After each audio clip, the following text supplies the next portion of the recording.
নমস্কার বন্ধুরা, শর্মার রান্নাঘরের আবারও একটা নতুন রেসিপিতে আপনাদের সকলকে স্বাগতম। আজকে নিয়ে এসেছি সরু চুগলি পিঠার রেসিপি। আমরা প্রত্যেকেই এই সরু চুগলি পিঠা বাড়িতে বানিয়ে থাকি, তবে আমি যেভাবে বাড়িতে বানাই সেই রেসিপি শেয়ার করব আজকে আপনাদের সঙ্গে।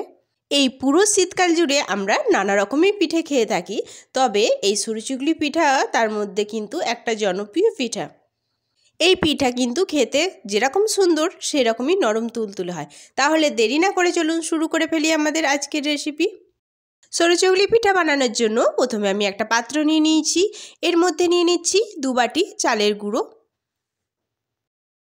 আমি এখানে চালের গুঁড়ো নিয়েছি, আপনারা চাইলে চাল ভিজিয়ে সেটাকে মিক্সিতে পেস্ট করে নিতে পারেন। আর এখানে নিয়েছি 1 বাটি গুঁড়ো বিউলির ডাল, আপনারা চাইলে এটা গোটা নিয়ে ভিজিয়েও এটাকেও পেস্ট করে নিতে পারেন। এখানে আমি 2 বাটি চালের গুঁড়োর জন্য কিন্তু 1 বাটি বিউলির ডালের গুঁড়ো নিয়েছি। এই মাপটা কিন্তু ঠিকঠাক রাখতে হবে।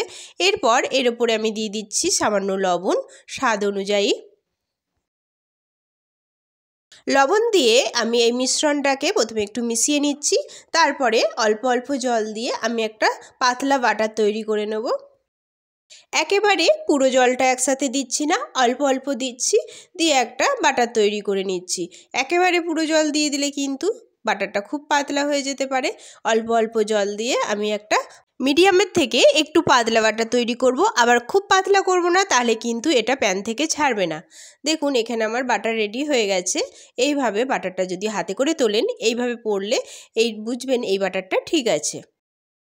পিঠের বাটার আমার রেডি হয়ে গেছে। এবার আমি এটা রেস্টে রেখে দিচ্ছি ঢেকে 15 মিনিটের জন্য। যেহেতু আমি এটা গুঁড়ো দিয়ে করেছি, গুঁড়ো চাল আর ডাল দিয়ে, তাই এটা আমি রেস্টে রেখে দিচ্ছি। ফিরে আসছি 15 মিনিট পর। দেখুন 15 মিনিট পর বাটারটা আমার খুব সুন্দর সেট হয়ে গেছে। এইভাবে দেখুন হাতের সাহায্যে তুলে দেখাচ্ছি, এটা কিন্তু খুব সুন্দরভাবে সেট হয়েছে।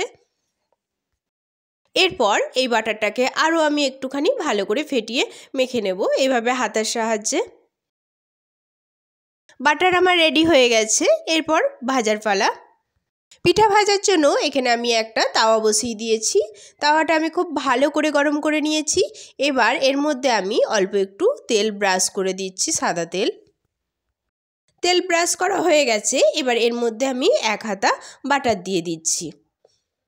বাটার দিয়ে হাতের সাহায্যে এটা রাউন্ড করে আমি বাটারটা চাড়িয়ে দিচ্ছি। চাড়িয়ে দিয়ে একটা সরু চুগলি পিঠার শেপ দিয়ে নিচ্ছি। আমি এখানে তাওয়াতে পিঠাটা করছি, আপনারা যদি চান যে কোনো ফ্রাই প্যানে করতে পারেন বা কড়াইতেও করা যায় এটা। পিঠাটা আমি চাড়িয়ে নিয়েছি। এবার ওয়েট করব একদম পিঠার ওপর পর্যন্ত ড্রাই হয়ে আসা পর্যন্ত। আর পিঠাটা ভাজার সময় আঁচটা কিন্তু একেবারে আমি লোতে রেখেছি। লো আছে আমি 1 থেকে 1.5 মিনিট ওয়েট করছি। 1 থেকে 1.5 মিনিট পর দেখবেন পিঠার ওপরটা ড্রাই হয়ে আসছে, তখন এই পিঠেরটা আমি তুলে নিচ্ছি। সেম প্রসেসে আমি বাকি পিঠাগুলোও ভেজে নিচ্ছি। এই পিঠা ভাজতে ভাজতে সকলকে আবারও সেই একই কথা মনে করিয়ে দিই, যারা আমার চ্যানেলে নতুন প্লিজ প্লিজ প্লিজ আমার চ্যানেলটি একটু সাবস্ক্রাইব করে আমার পাশে থাকবেন। আর যারা অলরেডি করে ফেলেছেন তাদের অসংখ্য অসংখ্য ধন্যবাদ। আর আমার রেসিপিটি যদি আপনাদের ভালো লেগে থাকে তাহলে একটা লাইক, কমেন্ট ও শেয়ার করার অনুরোধ রইল। আপনাদের একটা লাইক, কমেন্ট আমাকে পরবর্তী ভিডিও বানাতে উৎসাহ দেবে। কথায় কথায় দেখুন আমার অনেকগুলো পিঠেই ভাজা হয়ে গেছে, আর পিঠেগুলো কিন্তু একটুও প্যানের গায়ে আটকাচ্ছে না। আপনারা যদি চালের আর ডালের মাপটা সঠিক রাখেন তাহলে কিন্তু এই পিঠে একটুও প্যানের গায়ে আটকাবে না। শীতের সন্ধেবেলা এই সরু চুগলি পিঠা আর খেজুর গুড় যদি থাকে তাহলে সন্ধেটা একেবারে জমে যাবে। আর এই পিঠা বড় থেকে ছোট সকলেই খুব পছন্দ করে।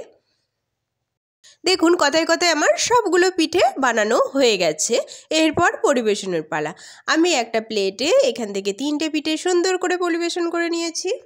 দেখুন পিঠেগুলো দেখতে কত সুন্দর হয়েছে, আর খেতেও হয়েছে সেই সুন্দর। আর এই পিঠেগুলো দেখুন কতটা নরম তুলতুলে হয়েছে। গুঁড়ো চাল আর গুঁড়ো কলাইয়ের ডাল দিয়ে যে এত সুন্দর সরু চুগলি পিঠা বানানো যায় তা একবার না বানালে আপনাদের বিশ্বাসই হবে না। তাই সকলের কাছে অনুরোধ রইল, আমার মতো করে এই সরু চুগলি পিঠাটা কম সময়ে বাড়িতে অবশ্যই একবার বানিয়ে দেখবেন। আজ এই পর্যন্তই, দেখা হবে আবারও একটা নতুন রেসিপি নিয়ে। ততক্ষণ সবাই সুস্থ থাকবেন, ভালো থাকবেন। সকলকে অনেক অনেক অনেক ধন্যবাদ।